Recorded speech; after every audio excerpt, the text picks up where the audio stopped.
The U.S. imposed what were described at the time as crippling sanctions on Russia when the invasion of Ukraine started. But the New York Times just reported that Russia's international trade is actually booming at this point, particularly with China, strengthening ties now between two autocratic countries. So what changes, if any, should be made in Congress to make sanctions a regime that may not be producing the intended results? How do we make those tougher? Representative Custer.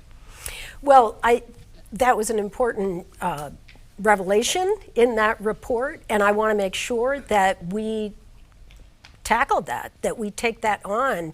The Treasury Department is in charge of this, and we want to make sure that the oligarchs and the people that own the big ships and all of the property all over the world, that we crack down on that. And I think we have been doing that, but it sounds like we need to do better, and I think we will.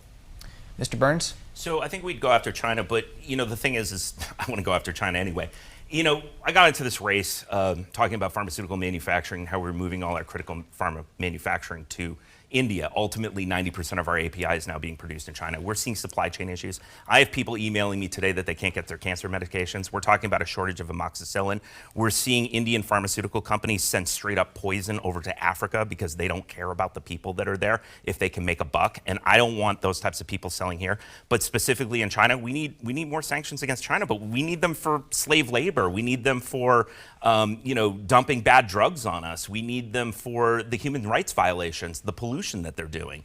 And then, we can throw on top of it, maybe we'll actually do something about it because of their close relationship with Russia. But listen, I would warn Russia to not trust China. The more that they rely on a country like China, the more that they are then beckoned to China, and China is controlling their country. Next question from Gene Mackin.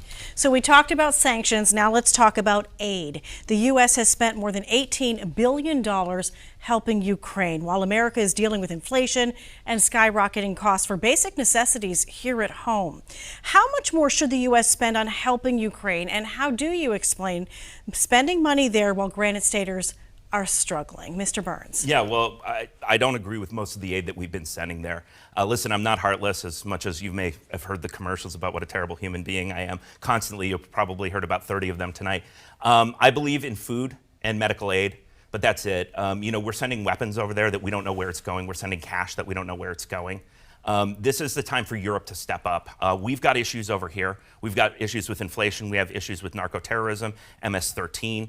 And obviously, I do believe that our largest existential threat is China that we need to be worried about. Congresswoman Custer? Well, I believe in democracy. That's why I'm wearing my Ukraine flag and my American flag. I believe in democracy here, and I believe in supporting the Ukraine people who are fighting so hard for democracy there. This was an unprovoked attack by Vladimir Putin, and we need to stand up for democracy. I don't think we need boots on the ground. I've drawn the line very clearly there about American troops, but I do believe that we should continue to send the Stinger missiles, the various types of arms that we have sent, and I would increase the use of drones. I think our intelligence can be very helpful in stopping the Putin assault.